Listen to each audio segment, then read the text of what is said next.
Admiral's Log, June 3rd, 1921. It's been almost 2 years since the Soviet Union last saw war. The peace after our final victory over Austria-Hungary has given us much-needed breathing room. Our economy, which had been stretched thin by nearly 2 decades of conflict, is finally getting back on its feet. It's a relief to see our nation recover, but as an admiral, I know peace is just a pause between storms. With the Navy in mothballs, we've directed our funds towards research and development. It's a smart move. We're saving money now, but we're also investing in our future strength. Peace is the perfect time to prepare, and that's exactly what we're doing. Even though things are quiet now, I'm keeping my eyes on the horizon. New classes of ships are in the works. Designs that will make sure the Soviet Navy stays ahead of the game. We're talking about faster, more powerful, and more versatile vessels. The kind that can handle whatever the future throws at us. I spend a lot of time with the engineers and designers, looking over plans and models. We're not just building ships. We're shaping the future of naval warfare. Every new design, every innovation, is a step towards ensuring that when war comes knocking again, will be ready to answer with something they've never seen before. It's a strange time, on one hand, enjoying the peace, and on the other, preparing for war. But that's the job. Keeping the Soviet Union safe isn't just about fighting, it's about being ready to fight. And when the time comes, our new fleet will be more than ready. Hey guys, Stealth here and welcome to episode 22 of the Russia campaign series. It has been about 2.5 years, almost 3, since I last left you in episode 21. Now, in these couple of years I went to peace, and with that I've been able to salvage what was left of the Soviet economy. It needed a lot of repair, and thankfully, due to the ability to just mothball ships, you can save a lot of money, while still maintaining your navy. But if you don't need it, well, basically put all ships in storage and just go save some money. This episode is going to be much more around shipbuilding for, let's say, the next generation of ships, because with all the research that I've been doing, I now have the Dreadnought 3. I also have cruisers up to 14,500 tons, and I get the Destroyer 3. So between these 3 advancements, and the Stereoscopic Rangefinder 3, I should be able to get a couple new ships. Something that I have not really been doing, getting new ships. Well, it's not entirely true. We have the Chesma. This is a new class of battlecruiser that I designed in 1919. I didn't actually show it off on screen, so let's have a look at her now. Named after the Chesma, the battleship that is unfortunately no longer with us. Chesma served us very well, so I thought she deserves her own class. Now, what we have over here is a battlecruiser that is designed to be quick. She's doing 28 knots. She also displaces 28,000 tons, which is comparable to the Petrov. Relative to the Kuban is a lot smaller. The Kuban does have more firepower. But when it comes to speed, as well as some tech things, she's relatively older at this point. Yes, you can refit your ships, but unfortunately, for example, the engines, they simply did not want to get upgraded. So, this ship, spacious quarters, crew loss is not going to kill me. I got maximum range on this thing, which with coal is still pretty awful. As for protection, Krupp 2, Citadel 3 anti-flood, basically the best I could offer, except for anti-torp 3. But due to the availability of a Hydrophone 2, I should be able to get at least some heads up on torpedoes. Armament-wise, this thing is packing 2 13.9-inch dual barrels. These are there to deal with the big threats. They can pen quite a lot. Smaller targets, such as most cruisers and destroyers, can get engaged by the 9 inches. These guns reload in 45 seconds, and at shorter ranges still have enough pen to kill heavier targets. But, like I said, this is mostly a battlecruiser that's going to be there to take on any kind of threat level, with either the 13.9s or the 9 inchers to deal with cruisers. A couple of 5 inchers to deal with, let's say, light cruisers and DDs, and then we have 14 2.9 inch casemates. Well, they're not technically casemates, but the game does consider them as such. And with these guns, you can put out quite a lot of firepower against small ships. Against convoy ships, they'll also be useful, while the main guns engage something else, for example. So this is the ship. Armor-wise, 10-inch main belt plus 105% armor quality. Forebelt, aft belt, not particularly heavily armored. Main deck, quite heavily armored at 5 inches. This is to try and displace the pitch offset that it had. And I was reasonably successful because the pitch started about 43 to 45%. It was really bad. Conning tower, heavily armored. Superstructure, pretty decent at 3 inches. And the ship also has adequate armor for her turrets. Should this thing come up against a battleship, it is probably advisable not to take the fight, but instead take out some smaller things and then piss off. Because at 28 knots, I should be able to outrun most dreadnoughts. So that's the Chesma. I have a couple of these things already built. Unfortunately, they are not going to see any action anytime soon because they are sitting in mothballs. The ships are currently parked in their respective docks and are not exactly undergoing crew training. They have been commissioned, but I guess we'll just have to recommission them after a bit. And I've spread them out across all different ports that are available. Well, not all different ports, all different theaters, I should say. Because we have over here Chesma, Kronstadt, Rostov, Stavropol, and Kursk. You can see it's the Baltics, it's the Black Sea, Sea of Japan, another Baltic, another Sea of Japan. So I'm not expecting a whole lot of trouble with Austria-Hungary, but in such a case, I can fairly quickly build another. It's going to take 20 months. And, of course, I can reactivate every other ship in the Black Sea. As for Sea of Japan, between the two of these, between Kronstadt and Stavropol, we should have a lot of firepower. And with the Baltics, so that's basically countering the Germans, we have the Abrek and the Rostov. And the, which one am I forgetting? Ah, Kursk. Kursk is going to be in Sevastopol. So that is another one in the Black Sea. We're going to have 2 in the Black Sea, and that should keep Austria-Hungary in check. Now, on to new designs. What do we have available? Because technology has been advancing at a really nice pace due to my ability to now field 100% of my research budget.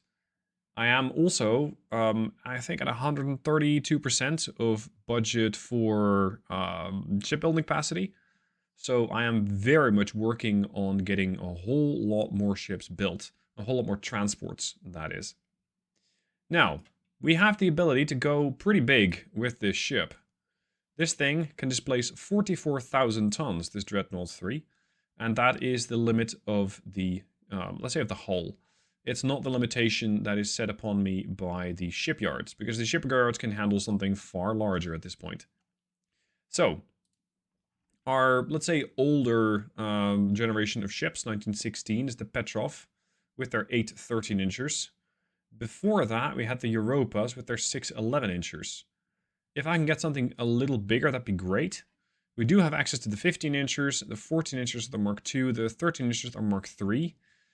I'm probably going to stick with 13 for now, because they're trusted guns, and given the right propellant, they can still pen most things. The 14s and the 15s, Mark I is generally an awful gun. It's just the first iteration, and most of the time I simply don't field any of these until they get to Mark III. So we're going to have to wait a little bit for that. Now we have some interesting towers here. We've got long-range accuracy, so I could make this thing into a pretty accurate long-range sniper. Well, maybe not a sniper, but at least allow it to hit at long range, which would mean that it might not need as much when it comes to protection against smaller ships. The problem with Dreadnoughts is that you never quite know what you're going to fight. The game might be able to throw you into a fight where one of these things is going to have to take on, I don't know, 20 destroyers or something silly like that, even if you have her in a task force with a bunch of cruisers. The cruisers simply don't always show up. So while I would like to make, for example, a ship into a designated, let's say, longer range engagement or longer range weapon, I think it is not that likely to happen, because the ship's still going to have to be able to deal with almost all threats. I will put her on an anti-torp 1 to save some displacement there, and you can see that my tech, we're doing quite well. Let's give her stereoscopic rangefinder, hydro 2, and give her advanced radio. Now the ship has pretty low roll, Pitch is not that bad, considering we still have to add a ton of equipment. And with 120% armor quality, this thing can take a couple of hits, but it is expensive to build. Ships are getting ever more expensive, of course, but even without weaponry, this thing is 454 million. Bsbsha class is 238 million, so this thing is already double that, or near enough, and is likely going to surpass 500 million by the time that we're done with her. I am willing to accept that. These are going to be like flagships for the various different operational areas that we have. And as such, I probably won't have more than 1 or 2 of these in service at any given time. So I'm perfectly fine with the fact that these are very expensive. And that I will not be able to afford a whole lot of these. Now let's see, is this big enough for a 13-incher? Yes, it is. That was the medium here. I'm going to add that and that. I can even add potentially a turret of midships, but I still don't have a funnel set up, so let's go for that first. I am more and more interested in range, because I've had a couple of ships run out of fuel, and not entirely going to a grinding to a halt, but they did get slowed down, which is still something I don't exactly like. Okay, right now she has less firepower than Petrov. Petrov also has 16 5-inchers, as well as those 5.9s. This ship does have the availability to add a couple of Mark III 8-inchers. And we're going to elongate, let's put the armor on there. We're going to elongate these barrels to the maximum of their ability, which is 12%, which should make them very accurate at, let's say, 15 to 20 kilometers. It doesn't say so right now, but I think we can get a pretty decent accuracy bonus at that point. I'm also going to make these things as long as they possibly can be, and that's the 8-inchers. With that, they, well, on paper can reach 18 kilometers. In practice, they'll not hit anything beyond 10, which is fine, because once these things start opening up, and they hit something at 10 kilometers, it is most likely going to suffer serious damage. Let's go for TNT and 2 powder. Because with the 2 powder, I don't have as much flash fire protection, or needed, that is, because I'm only down to 3.2. Let's go with standard ratio for shells. I don't know exactly what I'll be facing. Go for increased HE. And I now have a very nice array of weaponry available. AP might be required. Like capped 2 ballistics. Simply because with that, I can pen near enough anything with these guns. I believe the armor quality is set to 100%, which means that a ship is going to have to bring a lot of armor if it wants to sustain hits from this thing, or shrug them off. So this should be sufficient. When it comes to HE, I'm actually quite the fan of capped ballistic right now, because you get that very hefty 40% HE shell pen. And yes, the shells do less damage, but when you are faced with an opponent that just shrugs off your shells, that has a lot of armor, these shells might do a whole lot for me, because they can still damage the ship pretty badly. I'm going to give this thing heavy shells, and we're going to have to, of course, set the enhanced loaders and the electro-hydraulic turret rotation. At this point, pitch and roll turn into a bit of a problem. If I make her wider, that is going to most likely remove the roll, at least a little bit. If I start adding secondary guns to the sides, well, the roll isn't going to like that too much. When it comes to pitch, the ship is going to be bobbing up and down a lot. And in order to fix that, you generally have to just put more armor on the deck. But that's not necessarily that easy to do. Let's try and condense the ship a little. Sometimes with this Dreadnought hull, it's a bit difficult, because you can see that it has a lot of these casemates up the front, none on the stern.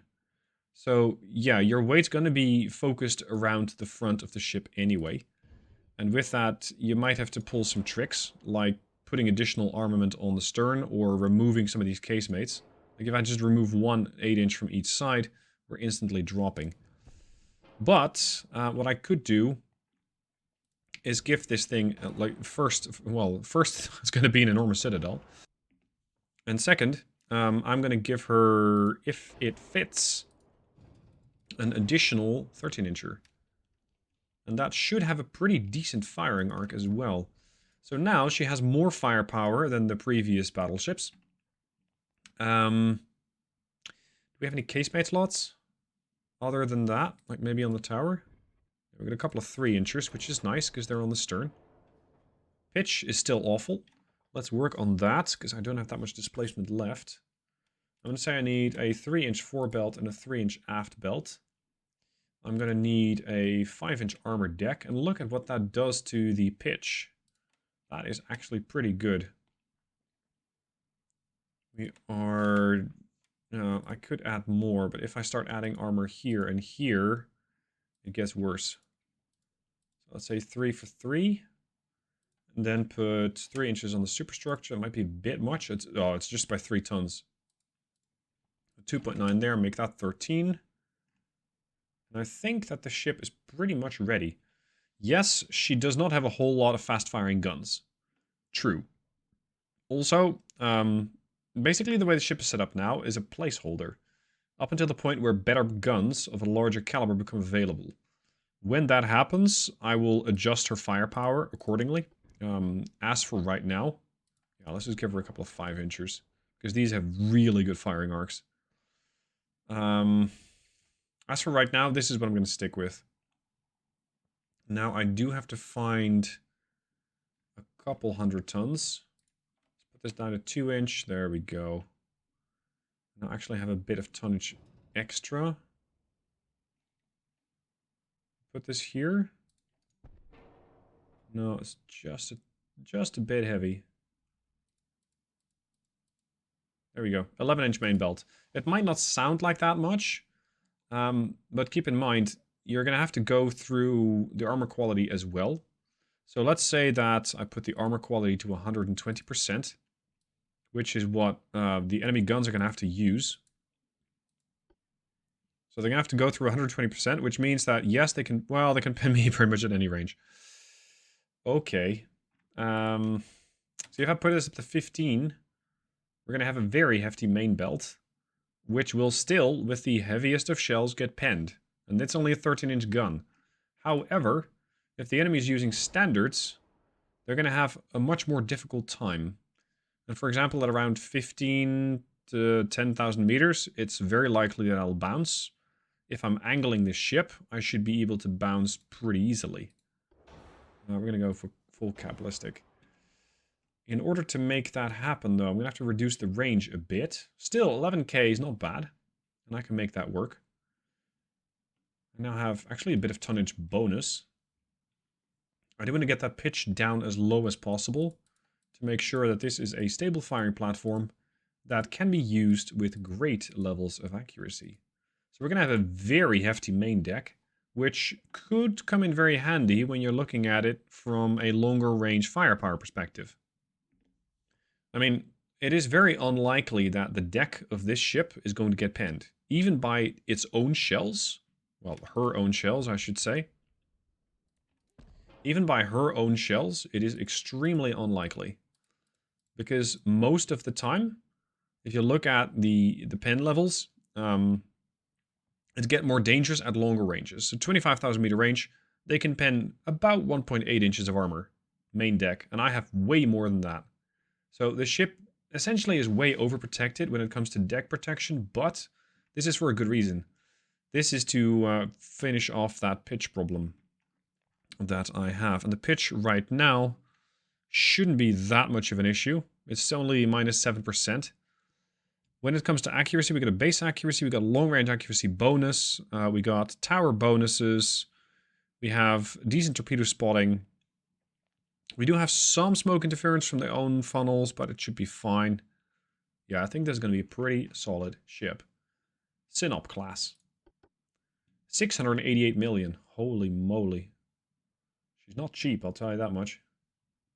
I think I have a billion in store. So I can afford one. Good lord. 24 million a month to just maintain this thing. That's not even putting her to sea. Yeah, that's expensive. Now, let's design a heavy cruiser to go with her.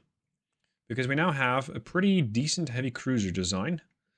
But it's old. And that's kind of the problem. The CAs that we have right now are the derps. They're pretty decent, although weird. I mean, this is not a regular cruiser design. We also have the older Archangels, as well as the Comrade Cats. These are just from the start of the campaign, and I can no longer build them. What I need now is something that will be able to accompany the Synops. So something that deals with smaller ships and, let's say, other cruisers very efficiently.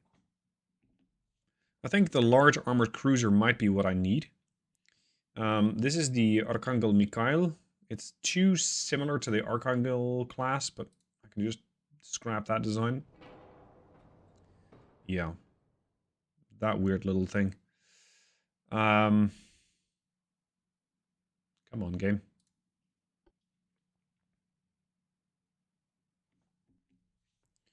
So, Large Armored Cruiser 3. It actually goes up to greater levels than what the hull form is currently allowing me.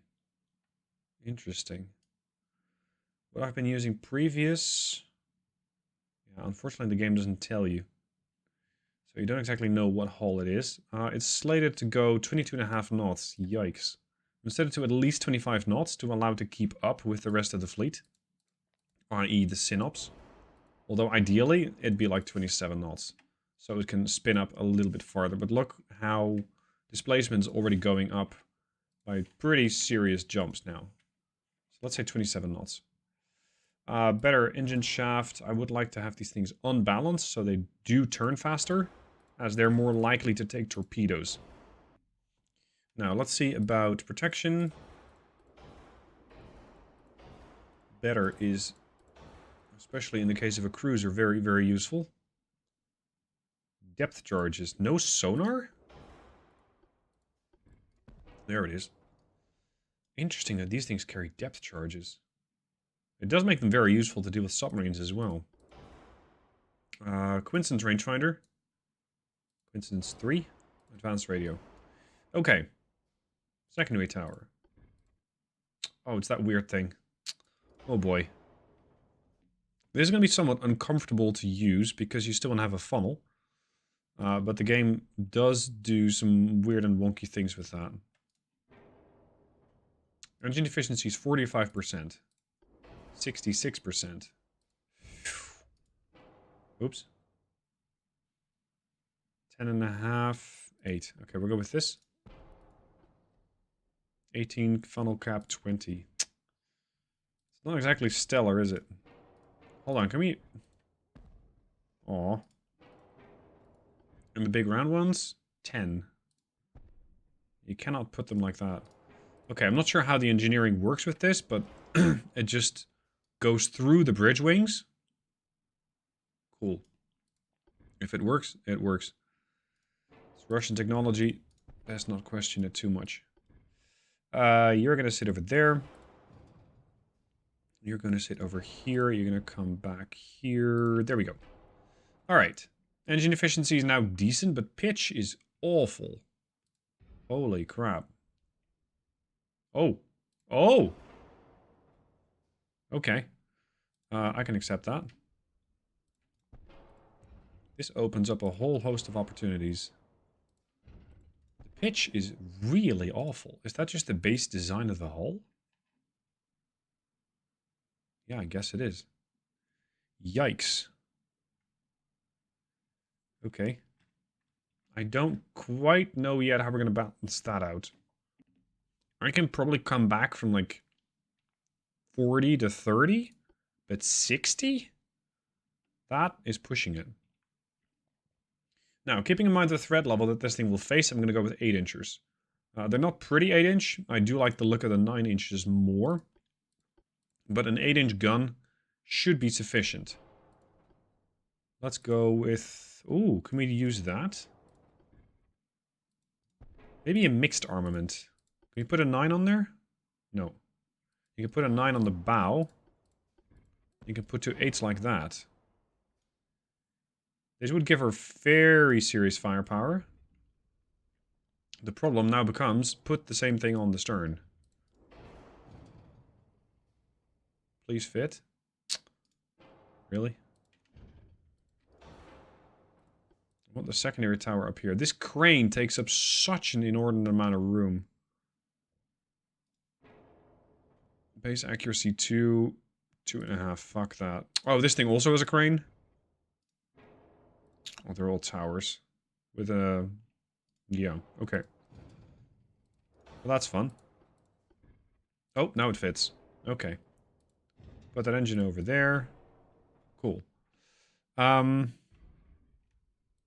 Let's see if we can reverse this setup. She's going to be very, very heavy. And pitch is 53. Okay. 54. There we go. 4-inch main deck. 38 inches. Or 38%. It's still pretty shit, but hopefully with a bit more armor around her core, we can balance that out. 2-inch superstructure.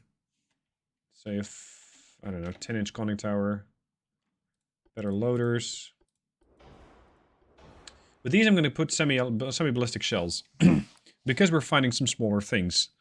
Now, it might look like they can pen nothing, but that's only if the ship has 120% armor quality. If I'm going semi-ballistic, yeah, I can probably make these work. Because they'll always do some damage.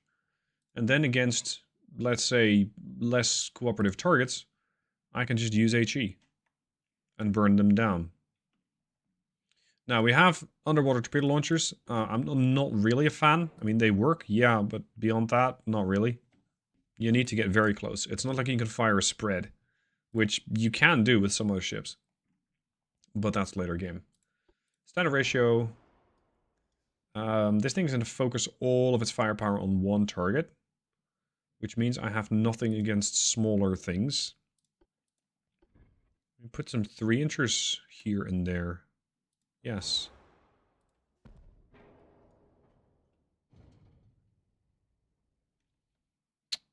Really? That crane. I can't wait until we get rid of that thing. There. So a couple of 3-inchers for fire support. I'm not going to use any of the casemate slots, which might upset some of you, but I'm sorry. The casemates tend to be far heavier than the main turrets. So that's why I'm not using those. These secondaries can pen almost nothing. So I'm just going to stick those with maximum HE shells. That's fine. As for the rest, the 8-inch is more heavily armored than the 9. That's curious, because they're both Mark III. Might be because of the different form factor or something? I don't know. It's weird. Nevertheless, we got that pitch down to somewhat acceptable levels. I mean, I'm still not exactly a fan, but this is the ship that we're going to have to make use of. As for range, range is good. Can even, oh, I cannot quite put them at higher than that, but yeah, okay. If only I could fit another funnel. What's this? Big round 1. If I can replace that with a 3, I can get a bit more funnel capacity, and with that, a bit more engine efficiency. There, 100%. Perfect. Because that also ties into the range. Iakov. After the Sviatoy, Iakov. Okay, I think we're pretty much there. Inner belt might need a bit of assistance.